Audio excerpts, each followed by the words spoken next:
All right, and we are live. Maria Daniels here with Successfully Chaotic Behind the Scenes. And I have a special guest today, Timothy and I'm going to butcher your last name, McLaughlin? McLaughlin? Perfect. Is that Perfect. right?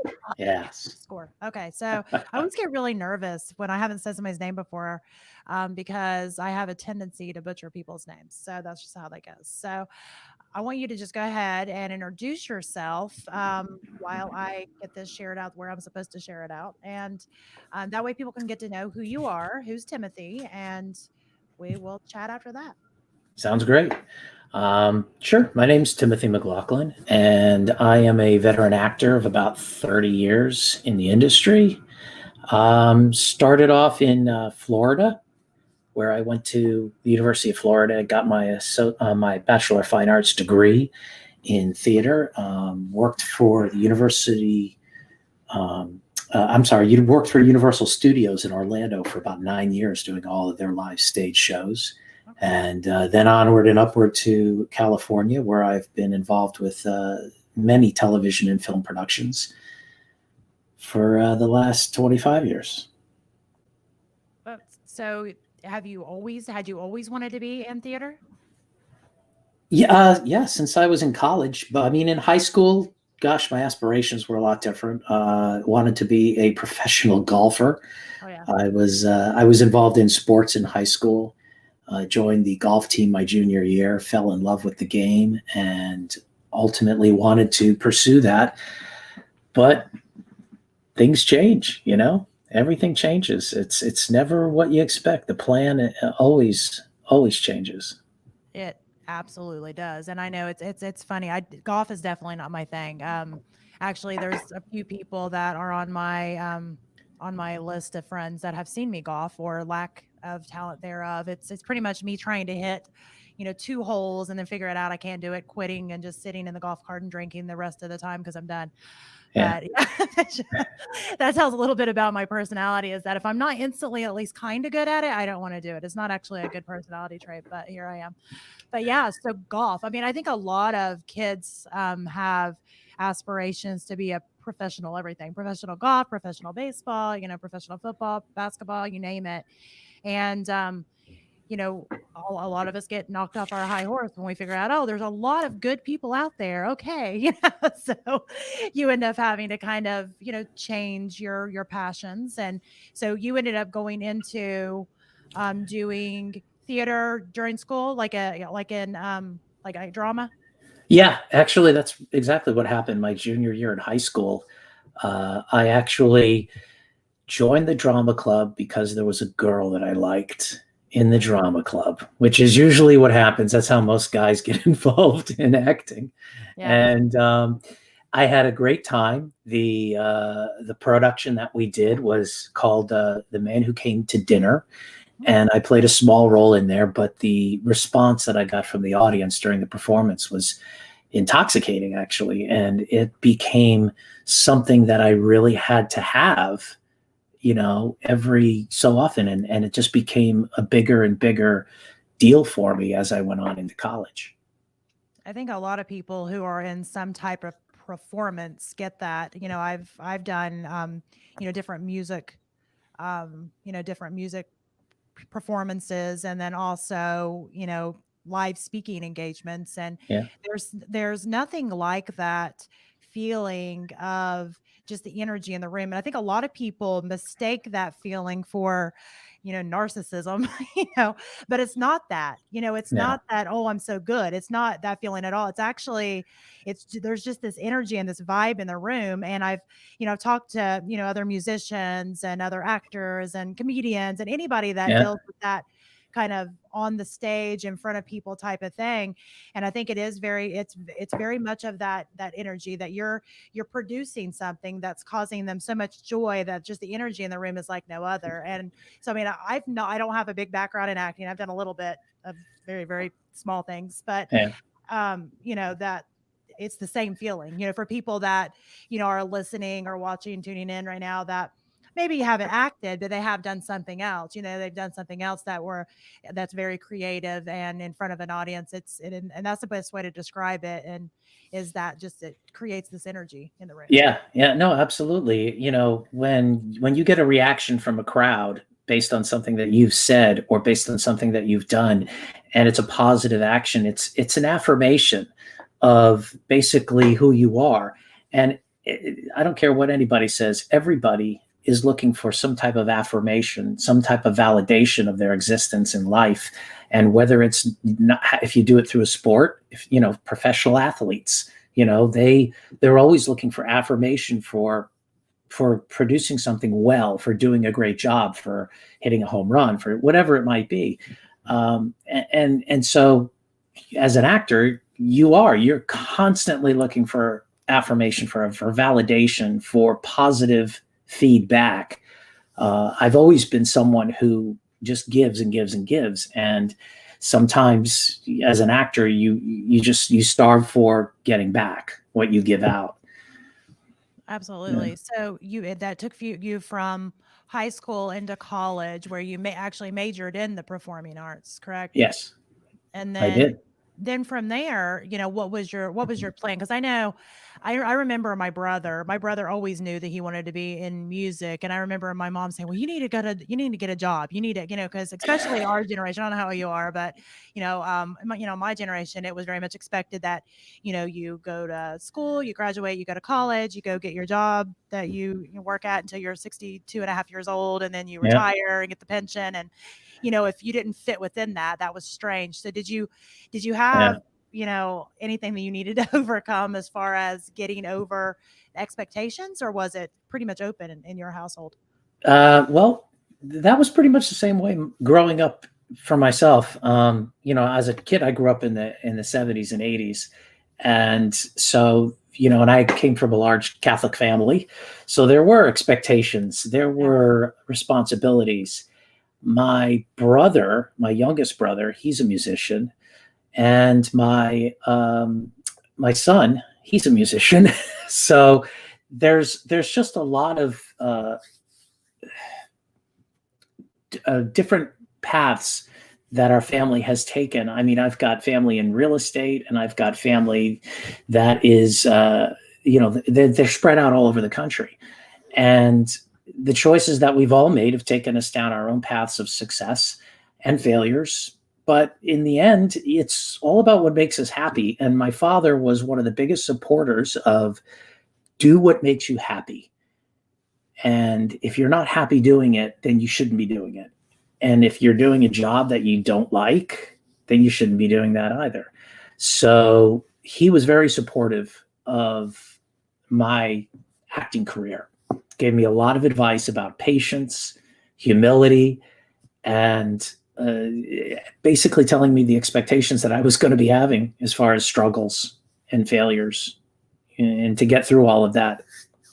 So It sounds like you had a very, well-rounded, childhood in that way. Because I think that's so important yeah, to tell kids. But I mean, even some of us adults need to still hear that, you know, there are a lot of roads to success, but most of those are very bumpy and windy. yeah, And, for some people, I always jokingly say that, some people's, roads are kind of curvy, but mine was I tripped and fell down a cliff and bursted into flames and drug myself up the other side, type of thing. But I mean, I think, yeah, all in all, you know, everybody's journey does look different, and everybody's success also looks different. I think it's important to note that, because, I think a lot of people, and I was one of those people for a long time, that thought that success was like a destination. They're like, I'm going to be successful. I'm going to get to success. And, you know, I very much attributed that to a certain amount of money, certain car, certain house, certain yeah, whatever. And the problem with that is very, or at least for me, is very flawed, because, being able to reach a certain point, it didn't bring me any more happiness. It didn't make me feel successful. Actually, I was more empty, and I think to me, that, you know, made me look inside to really start to define, what do I determine is successful? What is my definition of success? yeah. No, that's absolutely right. And success, like you said, success is not about what you have materialistically. Success is where you feel in your heart. And success is something that it's almost something that's, for me, I never see it as something as being attainable. I see it as something as aspiring to. And if you say to yourself, I'm very successful, well, you're successful in what? If you say I'm successful in my career, then that means that you're almost saying, well, I'm satisfied. You should never be saying that you're successful, but you should always be aspiring to be successful. And like you said, I've crashed and burned so many times, being an actor and being in the industry. Rejection is a daily occurrence because there are X number of roles and there are X number of actors. And unfortunately, the number of roles are far less than the number of actors. So, in today's society, in fact, the evolution of what we're doing today, the inclusion of more diversity into acting roles has expanded and also contract various characters and various people, such as myself, and finding the exact niche for where you want to drive your career. It's become cloudy. It really has. So it's created a lot of great opportunities, and it's also created a lot of barriers that need to still be broken. I feel like that could be said for a lot of anytime that we end up with something new, something that kind of hasn't been done very much before, that ends up opening a lot of doors and at the same time closing a lot of other doors. So I think that, Yeah. trying to figure out, what does that look like? How do we kind of manage to still get done with the things that we need to get done and obtain the things that we need to obtain, but maybe in a different way and looking at it in a different light. As far as your acting career right now, is that something that I'm assuming like every other actor last year, it was pretty much like nothing was going on. but, but Absolutely. has that started to open up again, or is it still kind of squashed? God, for me, it's still squashed. Unfortunately, I can honestly say that it's opened up a lot for other people. I'm going to be 55 next month, so it's going to be a real struggle to find a niche for my acting. I last year, actually, I had to make a conscious decision to change and evolve into something that I haven't done from an acting standpoint. First of all, all of this, this is all new. The entire persona of what I've always been as an actor is starting to change, and I'm starting to sit there and go, okay, well, what other opportunities can I create for myself this year? So I'm literally taking content like Western themed or biker themed or I'm opening myself up to do other characters that I normally would not have done, because you have to, as an actor, constantly be recreating yourself as an actor. You constantly have to be looking for other ways that you could fit in to other roles in other films.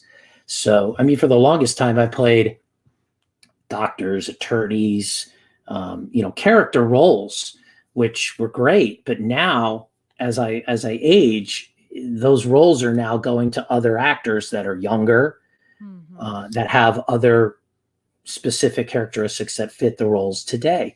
So yeah, I have to constantly be reinventing myself as an actor, and it's not easy because you're literally going back to the starting line, and you're literally sitting there and going, okay, I got to start all over. So what are some roles that you are targeting right now with your new look? I mean, I can tell you some ideas that I have just by looking at your look, but I'm just curious to see if it fits in with what I think when you're thinking about what you're targeting. Yeah.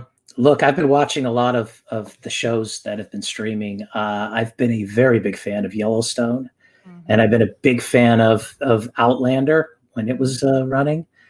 And there's a bunch of other, the Wild Hogs look is something I think I'm really trying to create so that I have more I just have more opportunities for my age character.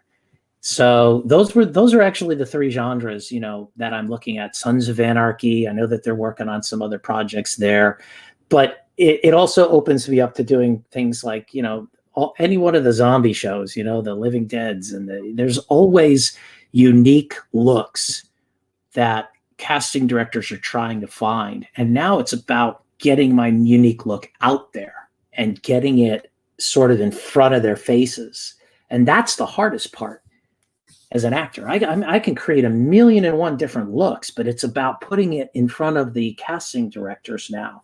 So it's been a struggle the last year with the pandemic. A lot of actors, including myself, lost representation. Their agencies either shut down or they shrunk their rosters down. And that happened to me. And I had to literally sit back and say, okay, I've got a decision to make. I've got to find something that's going to make an agent want to put me back on their roster and want to start submitting me again.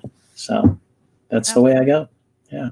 And honestly, I wouldn't sell yourself short on the fact, beards are very popular with the ladies now. They are very popular with the ladies. Yeah. You may be able to get a role, in a drama. You're a nice looking guy, so you never really know. I wouldn't just kind of sell yourself short on, just the tough guy kind of thing, because I could even see you. It's kind of like, do you want to be in a Hallmark movie? I don't know. But, here's the thing. I can kind of see you in a Hallmark movie. It's always, it's always the business lady leaves the city, goes out to the country. You could be the lumberjack that she falls in love with. You never really know. I wouldn't sell yourself short on it. That'd be great. Like I said, I'm turning more urban in my character look. So, like you said, lumberjack, somebody that lives in rural territory, rural areas. Hallmarks are great. I've got a couple of actors that have done many Hallmark movies, and they're very successful, and they're very good roles. Love those roles. The thing is today, our viewers are becoming less and less of an attention span, meaning that they're watching all these TikToks and YouTube videos, and it's acting has opened up now to where the professionally trained actor is not necessarily the actor who's going to get the role. Right now, I'm finding that a lot of actors are getting cast. A lot of people are getting cast because they're social influencers and they've got, 500,000 to 1,000,000 followers. And then they turn around and they get booked into, a big feature film. Wow. And because the casting director or the director says, well, they're going to bring their 1,000,000 followers into the theaters, or they're going to bring those 1,000,000 followers onto Netflix or, whatever platform that they're going to be using. So as an actor, it's changing. My wife and I were sitting down talking, and we were saying, how can we get more exposure for you? And then I know very little about social media. I'm not a huge social media person. Pretty much most of our lives, I've been sort of a private guy. But now you have to open up your door to all of these viewers to come in and view your private life, and you have to be vulnerable to it. So, which is hard. And it is hard to kind of find that balance. And I struggled with it early on, and I'm in the marketing industry, exactly. But I struggled with it for a long time because I wanted to keep, my private life private. But there's a certain level, and I know this as a marketer, there's a certain level of vulnerability that, people have to have now. Like we, and I say this all the time, and it's a well saying, but, we do business with who we know, like, and trust. And it could be said for whatever industry it is. And the only way that you're really going to get that anymore is with that idea that people are getting to see you're real, you're raw, you're authentic. They don't care about the perfectly curated thing that you put up. They care about, what did you do this morning? What did you, it seems silly because there's jokes made about, what did you eat for breakfast? Did you go for a run? All those things. People want to at least a glimpse into your everyday life. And, it's funny because I'm kind of on the older end too. And so some of these social media things, like TikTok, is kicking my ass. It's kicking my ass because everyone's like, you've got to get on TikTok. You got such a funny personality. But it's like, I get on there and it's like, I don't want to like, I just don't want to like randomly. I have done some stuff random. If you get on there, I do have a TikTok channel. That's Yeah. the most random, sad, pathetic thing and on the whole planet. I know this, so don't send me letters, but I already know this. I already know it. Because it's like, it's almost like where, and I'm kind of like this in my age anyway. It's like you get to a certain age and you don't know, what are you supposed to wear now? Like, how do you do your hair now? Like, because it's I like, don't I'm know. not young anymore, but I'm not ancient either. So you're like at this, it's like this, it's almost like the teenage years all over again, except for like middle age. I swear it's Oh like you yeah. go through a whole nother teenage because it's like I don't belong in the younger crowd. I'm not Yep. quite geriatric. However, I do have a granddaughter, just to put it in perspective. So I mean, it's kind of like, Wow. like, I mean, it's kind of like one of those things. It's like, where do I belong? So on TikTok, it's like you do see like the grandmas and stuff doing some silly stuff and they get a Yeah. lot of views, but then it's a whole lot of like twerking and booty shake. I can't twerk and I have no interest in twerking. So it's like, where do I fit? Where do I fit in? And I have no Yeah. idea. It's like, I don't know who I want to be when I grow up on there. And it's funny because I, people ask me, they're like, well, you're in marketing. What should I do on TikTok? I am not your TikTok gal. There is people that I know that do TikTok Yeah. quite amazingly, and it is not me. It's hysterical because you sit there and you do feel like you're back in high school. Yeah. What can I do to gain popularity is really what it's all about. And it's all about popularity. And popularity is very fleeting. That's another thing. Your 15 minutes of fame on the internet, is that where you want to put your 15 minutes of fame? Or do you want to put it somewhere else more valuable? When I say more valuable, I mean more valuable to you. It is really hard navigating these crazy things. And then what's happening is these TikTok, influencers, they keep upping their game. They keep on, it's okay. I did this crazy thing last week. Now I gotta top it, or else I'm going to lose 500,000 viewers. And they're going to go over to this other guy who's doing even crazier things. And that lends itself to what I'd like to say more dangerous things. There's a lot of dangerous things that people are doing out there to gain notoriety. And a lot of them are, I'm reading every other month, somebody's dying because they fall off the edge of a cliff because they do a selfie TikTok, or they're doing something else. They fall off an ocean liner or who knows what, but they try to do more extreme things. And I'm someone who I do like to push the envelope, but there's a limit. You've got to do it in a certain environment. So that's why I haven't sort of jumped into the TikTok thing. And God, I don't know, it could go south real fast. I could probably gain like a gazillion views, and then that would be the end of me because I'd be laid up in the hospital for 6 months. You could just start a TikTok channel on the fact that you don't know what to do with a TikTok channel. You never know, that might work. I mean, because I don't know what I'm doing. Somebody needs to help me, type of thing. Because I don't know. I've got to the point now that I haven't been doing much of anything. I'll post something on there every once in a while that I posted on some other stuff. But it's like, who am I on TikTok? I don't know. Who do I want to show up as on TikTok? I don't know. And I think it can be said for any of the social media. It feels like another one's popping up every 2 seconds. So, people actually come to me and ask me, because we do a lot of social media management, not TikTok, but we do a lot of social media management for companies and people and stuff. And, they'll ask me these questions, and I'm like, here's the thing. Yes, if you have a business or a personality that you want seen, you definitely have to be on social media where your people are. Where are your people? Yeah. That's number one. Number two is, look at social media as a handshake. It's not, you don't have to be everything on social media. That's just your introduction. Like, hey, I'm Maria. And if you're on my personal profile, you see how smart aleck I am. And I got a crazy, quirky personality. That's who I am. That's, I'm being myself.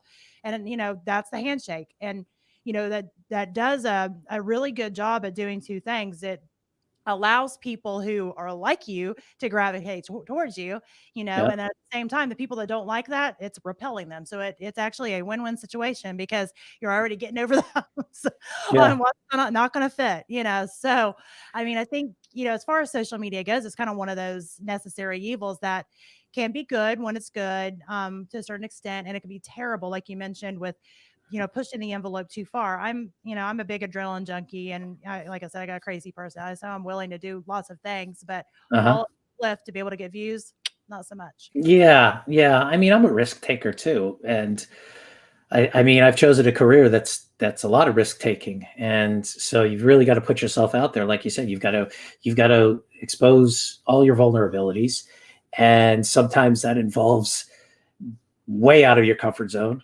And the only way to get there is to just take that leap, And so, I mean, I'm just starting to, this whole pandemic has basically sent everybody into their rooms in front of a computer. And it goes for well-known actors. I mean, I see well-known actors putting together these crazy TikTok videos because they're not booking work. Everything's shut down, and they still want to stay relevant. So they create all of these, moments in their personal lives, and it makes it endears them to their audience even more. Yeah, it's been a struggle for me. I'm actually sitting at my son's desk because he's the computer guru. I call this mission control. He's got like monitors over here and monitors here, and he games all the time. And so I told him, I said, "Hey, you got to set me up on your computer here for some of my podcasts." I said, because it's getting difficult doing it on your iPad. So there you go. You can have your son set you up a TikTok yeah. channel. My kids tried it. My 15-year-old specifically, she's always saying, "You should do this on TikTok. You should do that." And some of the stuff she shows me, I'm like, I can't do that. My body doesn't move like that. Oh yeah. Yeah. My son will come to me and he'll say, "Dad, check this out. Look what I just did, my TikTok or whatever it was." And he'll show me this thing, and he's got like 50,000 views. And I just go like this. I can't believe that there are that many people out there. The audience is there. The audience is it's a captive audience. Literally, this whole pandemic has created a captive audience situation. And what you have to do is you have to go out there and you have to find where they're at, and then you have to bring them into your world, and hopefully keep them there. That's a lot of work. That's a lot of work, and there's no financial compensation per se. I mean, once you hit a certain level, then all of a sudden, I guess advertisers start calling you, and you get more support financially. I mean, I talk to my wife. I talk to her all the time, and I show her these people on Instagram. I go, "Look, this guy and his wife, they have like 1.5 million followers, and all they do is travel around the world and take pictures of themselves at swimming pools and exotic locations around the world. And they're getting paid to do that." Yep. I go, "How are they doing it?" It's just kind of, I mean, it's well, and that's the thing, other people could replicate that. It has to be the right time, it's like a perfect recipe, because I mean, there's a lot of people that come out of the woodwork wanting to do, whether it's a business or a podcast or a whatever. And they come with this idea, well, this person did this and this is what they did. So if I do that, it's going to be like instant success. I'll have people, they'll call me and they'll be like, "Hey, I'm wanting to get a consultant to help me start a business." I'm like, "Okay, well, what kind of business?" I ask all the questions, and what's your goals? And because I really want to get to the why, right? And they're like, "Well, I just want to make all this money because I'm going to send you a link." You click on the link and it's like some super famous person that's been in business forever. And you're like, "Well, they did this and I do this too, so I should be able to." I'm like, "No, that is not a goal." And it can be said for, I've talked to musicians the same way, actors the same way, podcasters. Podcasters, a lot of podcasters will start a podcast thinking, "Well, I'll get discovered and then, I'll get all this advertising money." And then I'm like, "Are you kidding me? That's not how it works." No. You gotta, something has to, it's a moment that you have to create that's going to generate electricity, is really what it is. And when if you do something and it creates enough electricity and it gets to the right people, that's when it becomes this massive tree of views and people wanting to see your content. But again, once that happens, it's literally, you have to follow it up immediately, because it's like the stock market right now. I mean, right now the stock market's driving me crazy. As a hobby, I like to dabble just a little bit in the stock market. I'll take a few bucks, so to speak, here, and I'll put it into a stock, and I'm literally chasing it. And I feel like I'm cursing the entire stock market, because every time I invest in a stock, it goes down. And every time I take my money out, it goes back up. And it's been driving me crazy ever since the new year. And I just had this huge blow up today with my wife, and she's just looking at me like, "Are you crazy?" Because I can't stand it so much. It's you ride it, and then all of a sudden it just falls right out. The bottom drops out, and you're just left with, what did I do wrong? You know? Well, I think that can be a good kind of analogy just with anything in life. I mean, there's highs and there's lows, and there's highs and there's Yeah. lows, and it's like that. It's like that in marketing. Marketing works a lot like the financial market. It really Yeah. does. I explain it to people by utilizing stocks as an example. And I know my husband dabbles in stocks, and honestly, when he talks about it, I let it go in one ear out the other because I don't even care. But like he's I know there's been several times that he's like, "Ah, la, Yeah. la, la," to his phone. So, I feel that. But, I think all in all, the idea of getting yourself out there, really putting yourself out there, it does kind of drill back to the idea of being vulnerable, and at the same time, pushing the limits while still being your true authentic self. Because I think a lot of people fall into the trap of thinking they have to be somebody else. And, you know, just because it works for them doesn't number one doesn't mean it's going to work for you. And number two, even if it did somehow work, do you really want to be somebody? I mean, if you're not in the middle of an acting here, if you do you want to be somebody else permanently for the rest of your life? Obviously, if you're in an acting, you'll be that person during that thing. But Yeah. you know what I'm saying? I mean, Oh yeah, no, I know exactly what you're saying. And there's also tremendous sacrifice with being an actor or anything. If you want to be the best at something, you're going to be less at something else. And that means, for example, my wife and I got married literally right as my career had started to show some momentum. And the very difficult marriage and an acting career are two things that you have to put 100% into both of them. And sometimes during your life, you have to make a decision and say, okay, right now, my marriage and my family need 100% of me. And I can't, so then you can't give 100% to acting at that point in time, which has happened to me on several occasions. You raise a family and you have children, and my two boys growing up, they need a father.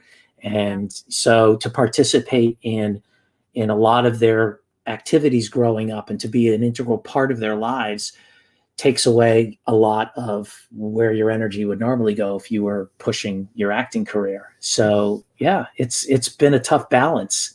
But when at the end of the day, you know, the family is more important to me than anything else. It trumps everything. So when there's a crisis in the family, everything else has to stop, and my attention has to go right towards that. And yeah, yeah. unfortunately that has taken a hit on my acting career at times, but I wouldn't change it. I wouldn't change it, because if I didn't stay attentive to my family, you could lose them, and it's very easy. Absolutely, and I think a lot of parents out there or, spouses, whatever the dynamics in the family is, can say the same thing because, and I kind of actually explain it, almost like playing like a giant balloon game. Did you play the balloon game when you were a kid where you'd pop the balloons in the air and try to keep them from hitting the ground? Or was I just a weird child? Oh yeah, oh yeah, yeah, yeah, Okay. yeah. So, No, yeah, I kind of explain it like a balloon game that you just got all these balloons in the air yeah, and you're just trying to not let any of them hit the ground because, for the longest time, I always tried to chase this idea of work life balance, like it yeah, was just something that I could actually figure out and crack the code to it. yeah, And that doesn't exist. I have 7 children. One is on the autism spectrum. I have a very full and busy life. And what needs to happen in my day to day, it's going to differ, yeah. and like you mentioned, if something arises, I have to deal with it. My family comes first every single time. And Sure. that can be hard to have to choose. Okay, well, I guess I'm not popping this balloon up today. And you just hurry and trying to Yeah, slide in last second before it hits the ground. I mean, that's happened more than one occasion. But I yeah, think all in all, that kind of just goes on with the whole balance of life. That is balancing. Balancing, yeah, and I figured this out. I mean, at least to this point, figured this out. that balancing is just trying to do the best you can, trying to keep everything up in the air the best you can and not completely let it hit the ground. But you do have to make those sacrifices. And sometimes there's been times where I'm like, you know what? This balloon doesn't even belong in my game anymore because I don't have the time for this balloon. Yeah. You know what I mean? Oh And yeah. Yeah. that can be Absolutely. hard. That can be super hard to try to dissect those things out of your life, especially when they've always been a part of your life. Yeah, it is. As I get older, I'm finding that I'm trimming the fat a lot more, Yeah. out, and things that are more important to me become more of the focal point. Now, my two sons are old enough where one of them is actually, he lives up in Spokane and he's pursuing his life. And my other son had started college last year, but then the pandemic hit. So Yeah. he's back home, but he's very independent. But at this point is when my wife and I sat down and I said, "Hey, hon, this is the perfect opportunity for me to commit more than 100% now to my acting career."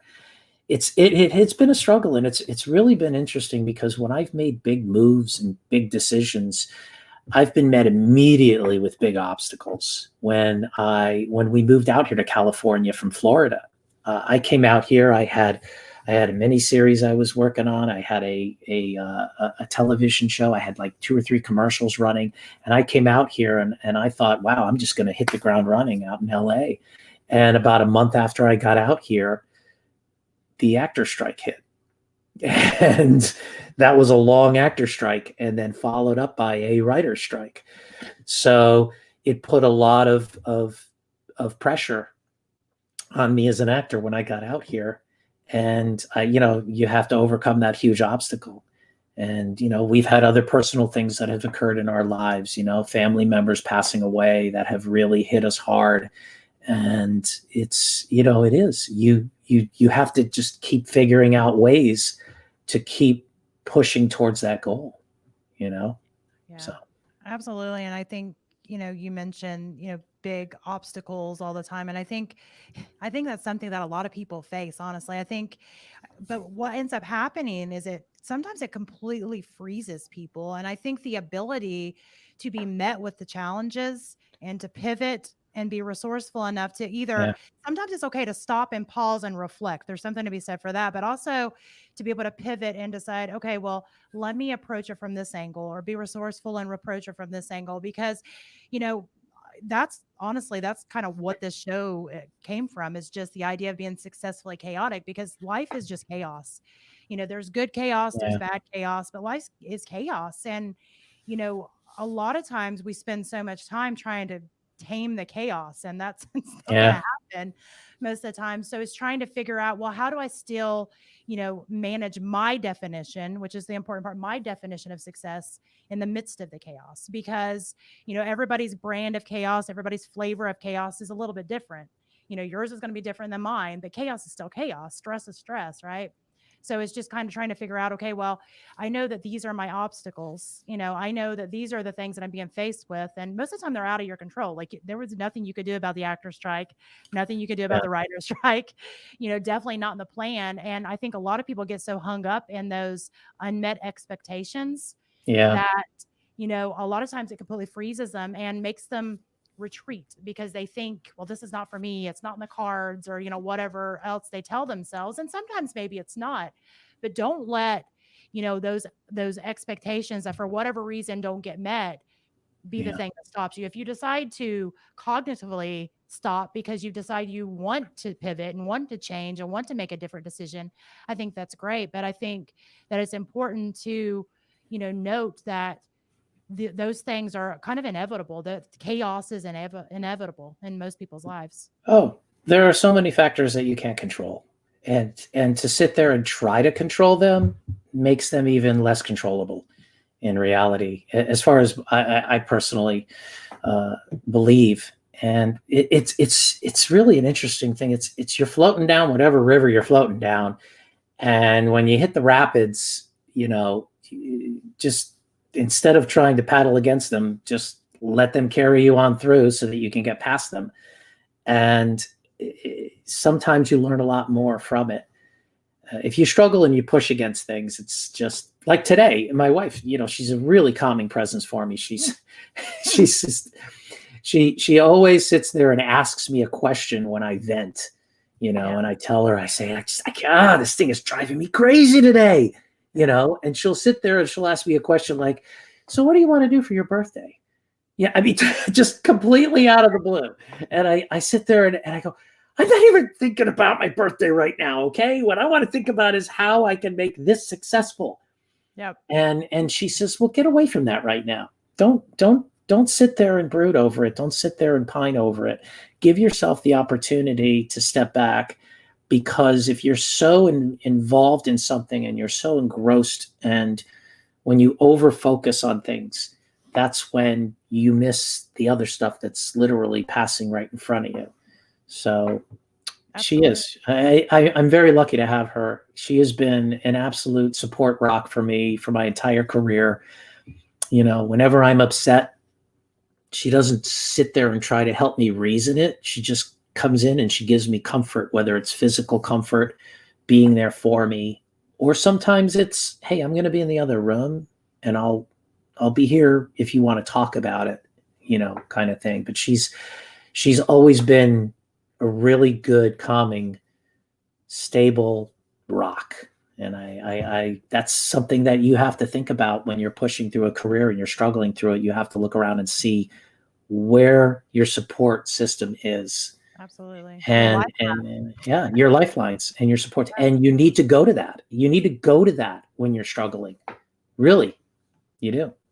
I agree. And I think it's important to have, those people in your lives, and whether they're a spouse or, a friend, or, I've even met some people online that are, another source of support, that are kind of in the same world that I am. And I think it's important to kind of tap into those different support systems for different reasons, Yeah, and be able to use that to kind of, ride these waves, whether it's, reinventing yourself as a new type of actor. I think it's important to know that, it's okay to reinvent yourself at any point in time. And I think a lot of people get hung up in the fact that, yeah, well, I've always done this, and you could have said, well, I've always done this. This is who I am.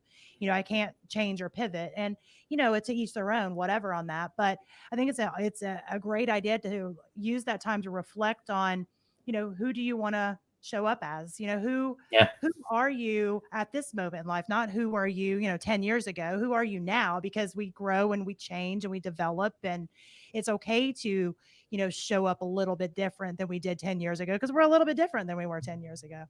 Yeah, the older I get, the less I care about what other people think. It's really interesting.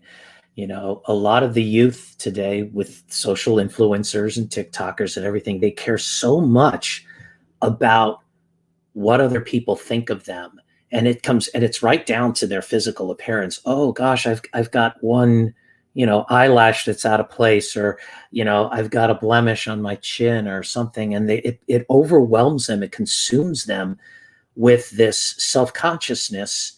And you get older and it's like, yeah, I got gray, I got no hair on my head, I'm bald, I got, who cares anymore? I just don't care about, when I say I don't care, meaning I don't let it bother me anymore. I don't allow other people's criticisms of me bother me to the point where it brings me down. I'll let them criticize and I'll allow that to come in and criticize, but I think you have to create more of a self confidence in who you are as a human being, not to be bothered by other people's superficial criticisms of you. So yeah, as I get older, it's pretty much, hey, this is me. Yep. I'm no longer going to try to. I'm no longer going to try to change or mask or hide or pretend to be somebody I'm not. And I try to tell my kids that too. I say, hey, listen, be who you are in front of other people. Be honest, be forthright, but also be conscientious. And I says, you'll feel so much better about yourself. And people are going to like you more for who you are, even with your faults, because everybody has them. Yeah, they So, do. And I think that's something that, or at least for me, it's been something that I've learned as I've gotten older. I used to care way too much yeah, about what people thought about me. And now it's just, whatever. I do the best that I can at the things that I do. Am I perfect? Absolutely not. half the time, like I was having this conversation with somebody earlier because they were like, well, I'm going to FaceTime you, but I look like crap. I'm like, dude, I walked around all day yesterday looking completely homeless and I was completely, satisfied in my attempt to do no things with myself, Yeah. and it's fine. It's how it is because, we're all real people. Yep. We all have days we just don't feel like, fixing our hair or even looking like we tried. Yeah. That was yesterday for me. I had other things I focused on. I was doing some other stuff and the way I looked, I didn't even care. But Yeah. that would have not have been me, even 15, 10 or 15 years ago, even it wouldn't have Yeah. been me. But at this point in time, it's like, I my goal and promise to myself is to show up as who I am. And not everybody likes that. No, not everybody likes me. And I've had to get to the point that I'm completely fine with that. I always want to be a good person, you know, but my version of a good person, a lot of people don't like sarcasm. I am a very sarcastic person. Yep.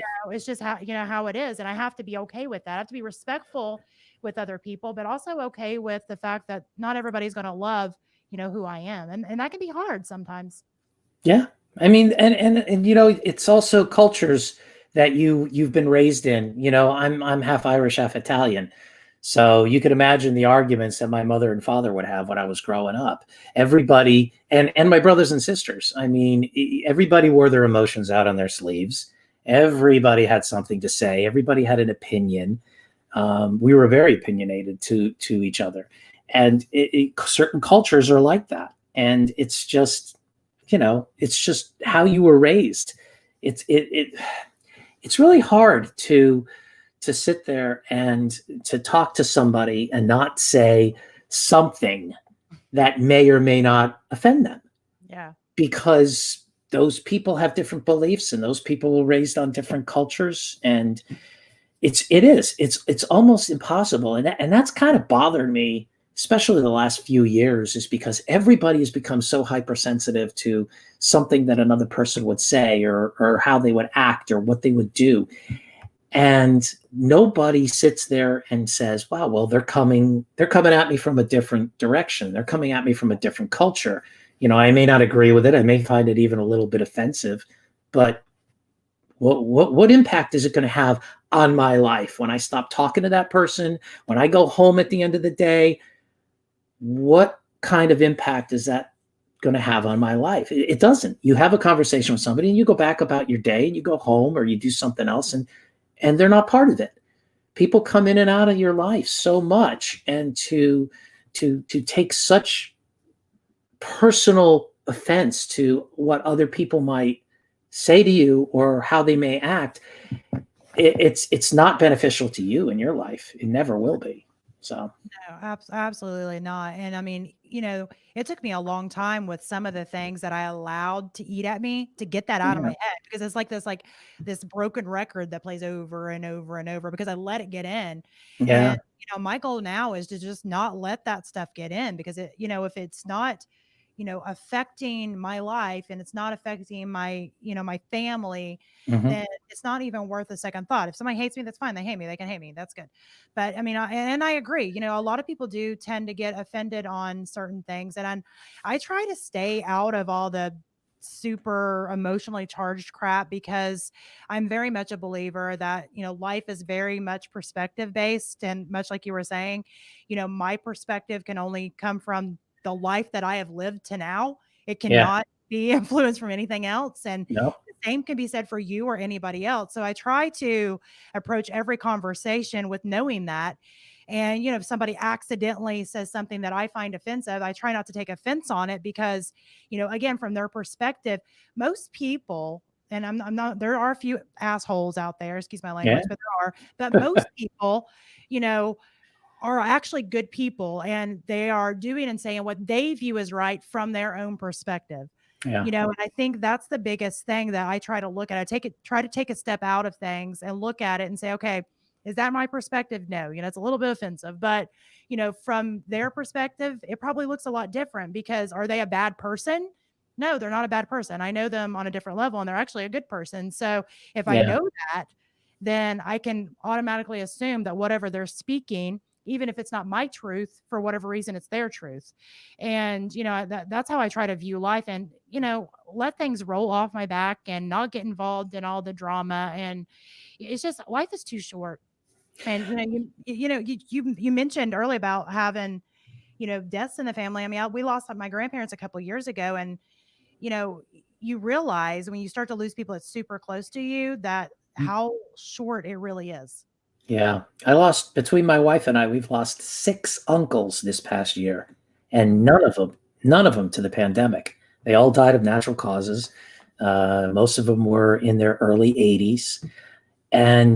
But just the massive amount of death that we've experienced this year gives one pause, especially, to reevaluate your own life. And, I'm getting up there. I'm going to be 5 years removed this February. I'm going to be 5 years removed from when my father passed away. And that is a real, real shock to sit there and say, wow, right now I'm at the same age that my father was when my wife and I got married 26 years ago. So, and we're sitting there and we're going, holy cow, there is definitely an ending. Okay. There's definitely an ending. For those of you that don't think about it often, believe it or not, life does come to an end for you sooner or later. And the thing is to value the time that you have, to soak up every moment, and to appreciate it. And I consider my life to be a success so far based on other aspects, not just based on my acting career. Yeah. Because as far as I'm personally concerned, my acting career will never be a success based on my standards. It will always be something to achieve. But I've got tons of other successes in life, tons of other successes. And you have to focus on those successes to understand that, yeah, you can be successful at many more things during the rest of your life. Absolutely. I think that's important to mention, because a lot of people last year, lost their job, to them, lost their purpose, lost their focus. They were kind of just floundering around, and everybody the entire year that I was talking to, kept thinking, oh, after this is over, when this is over. And then, come fall, they were a little bit nervous, but oh, by January, I'll definitely be gone. So 2021 is going to be my year. And then, sadly here, 2021 rolls through, and it's like, okay, it's more of the same. So it's just recently that they're kind of hitting this real panic.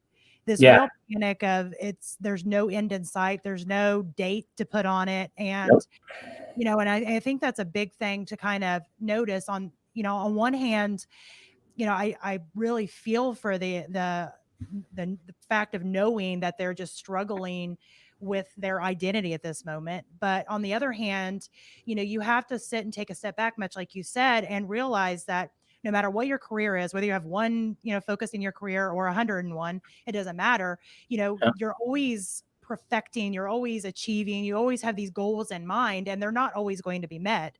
So, you have to sit and take a step back and say, okay, well, what else do I have to focus on? Because sometimes it does come to that, depending on where you're at, it does come to that mental health, issue of saying, okay, what do I focus on today? If I've got all these things weighing down on me, what is the one thing that I know that I can focus on today?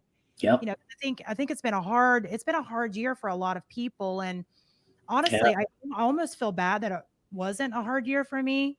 And I think the only reason it wasn't a hard year for me is because 2019 completely sucked for me. 2018 and 19 was just like, if I had to write the years that was the worst for Maria, it was 2018 and 19. So by the time 2020 rolled around, yes, it didn't look like anything that I had written down on any vision board that I made or any kind of goal list that I had set out. Definitely did not. But it still was not 2018, 2019.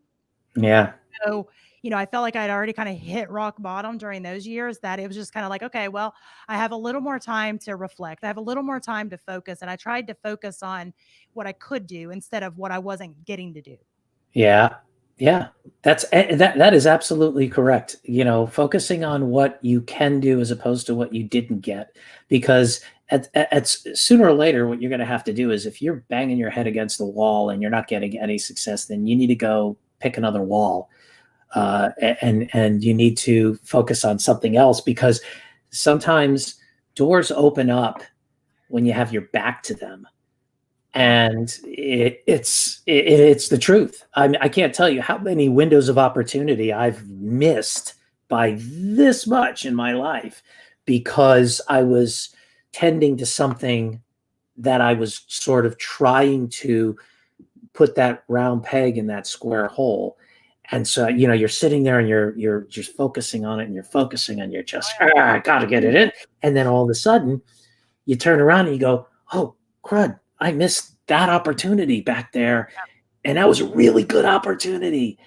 And it just, it frustrates you more and more and more. So what you just have to learn to do is you have to learn when to step back at something. I mean, I've written a couple of scripts and I am a terrible script. When I say I'm a terrible judge, I judge my own scripts so harshly.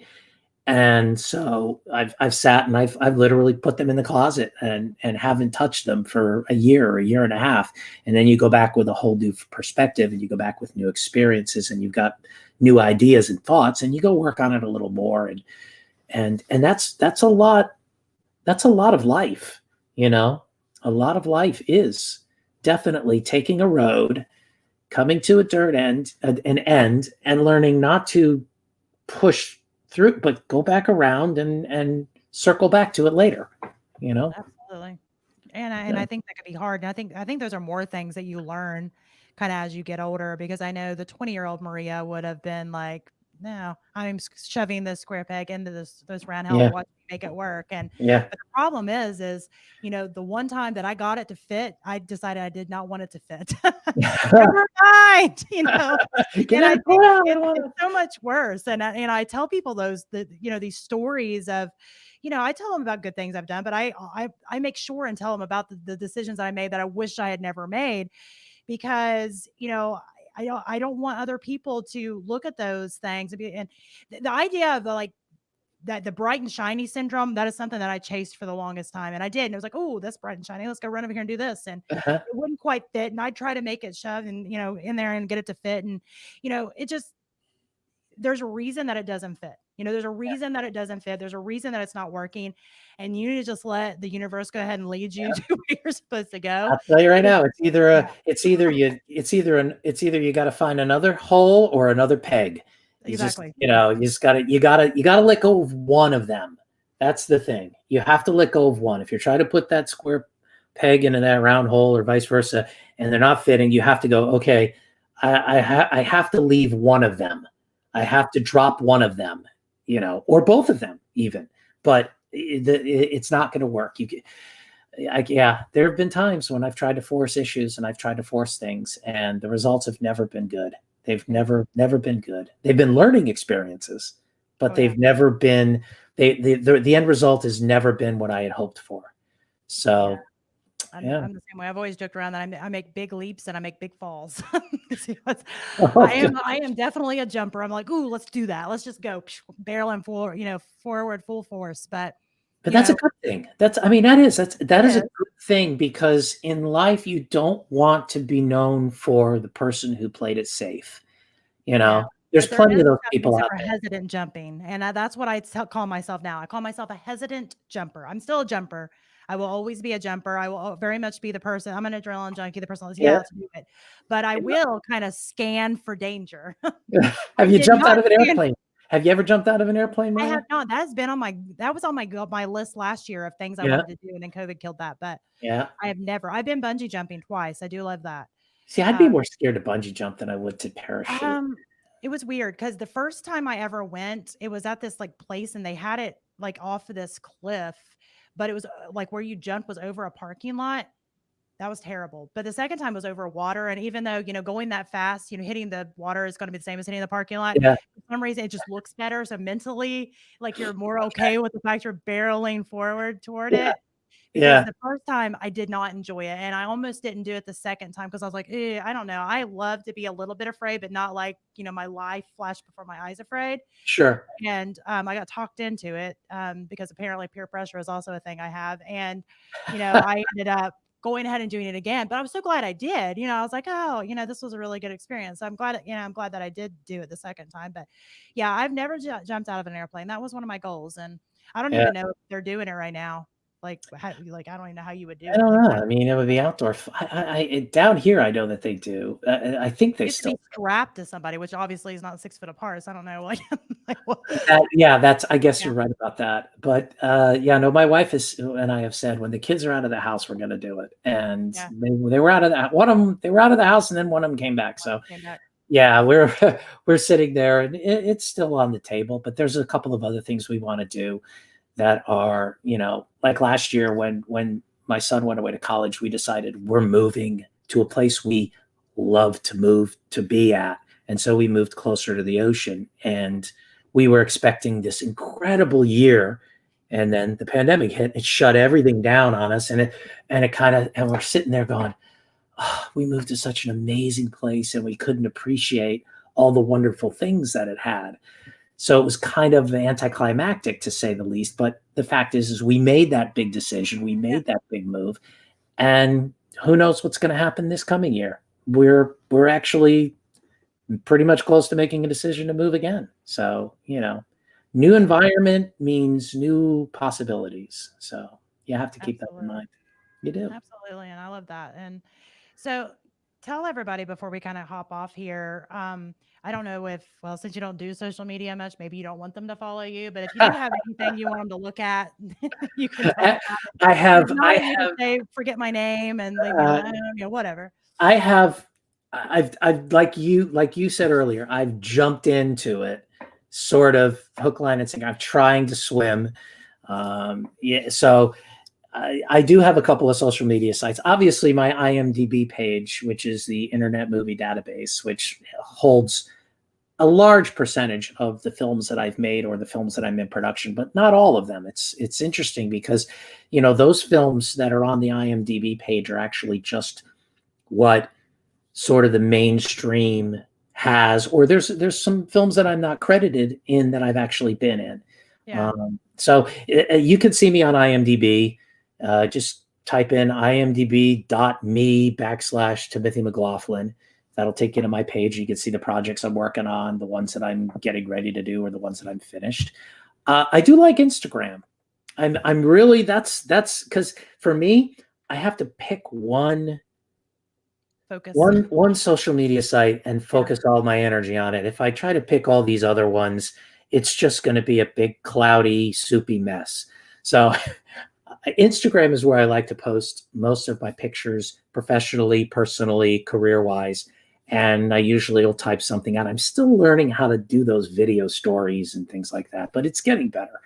That's good. You can see me You're on almost ready for TikTok. You're almost ready.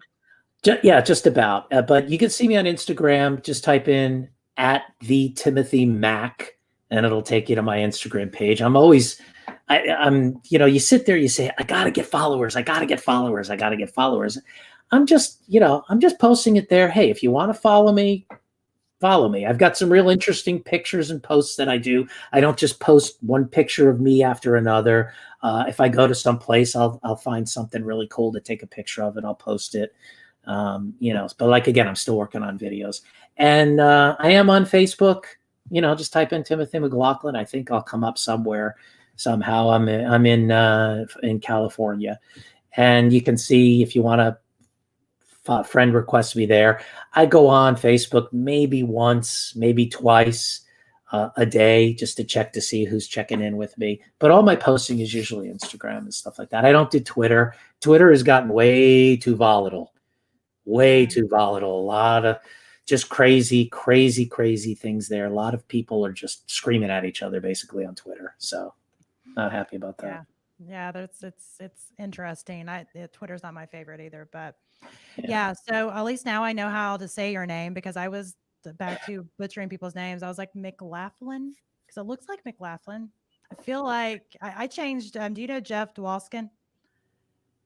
Do you know him? No, I He's also don't. a podcaster. He's a nice guy, Uh-huh. and you should meet him. You would love him. But anyway, I was like, for some reason, my brain told me his last name was Dewowskin, even though there's not two W's. So I was calling him Dewowskin. So now it's become this big joke, and now I call him that on purpose, even though I know what his name is. So Well, my yeah, Irish side of my family, it's pronounced McLaughlin. yeah, And my mom, who's Italian, introduces herself as McLaughlin. So it's actually been used. If you don't know how to spell it, a lot of people say McLaughlin, McLaughlin. but it's McLaughlin. Yeah. I actually went to an Irish priest to get validation of it. I says, "How do you say my last name?" I need to He know, said, buddy. Timothy McLaughlin. It's McLaughlin. Yeah. So, and I said, "Okay, great, thank you." There I we feel go. like that's validated. I feel like that's like set in stone at this point. Yeah, yeah. So that's what we're gonna go with. There we go. Good. I like it. I like the accent. That was good too. So, well, it's been Yeah. great having you on and chatting. And I will definitely check out all your. I know I've already follow you on a few of your things, and I'll check out some of your movie clips and stuff. I haven't done that yet. Mary, it was a pleasure. You can. I think I got my movie clips are on my Actors Access site, which is a lot of my old stuff. I haven't put up anything new yet because I want to get with the right theatrical agent There you go. to sit there and show them all my stuff and say, okay, let's put everything together and get it done right. But I've got some of my old clips there from some of my TV shows like Monk and Everybody Hates Chris Yeah. and a couple of other projects. And you can do that. You can go to my Actors Access site, which is, I guess you just type in Actors Access and then search Timothy McLaughlin and it should come up and you should be able to see it. So, Awesome. yeah. It'd be great. I'm Yeah. excited to watch. I love the show Monk. Sounds like a good show. It was a lot of fun. I got to work with a great actor named Alfred Molina. A lot of people know who he is. Yeah. Very famous British actor, and he's done a lot of work, on some very, very famous films. And it was an absolute joy working with him. So, Yeah, exciting. So, yeah. well, it was so great talking to you, and we'll stay in touch. Likewise, Maria. It was All a right, pleasure. thanks. Take care. All right, you too. You Bye. too.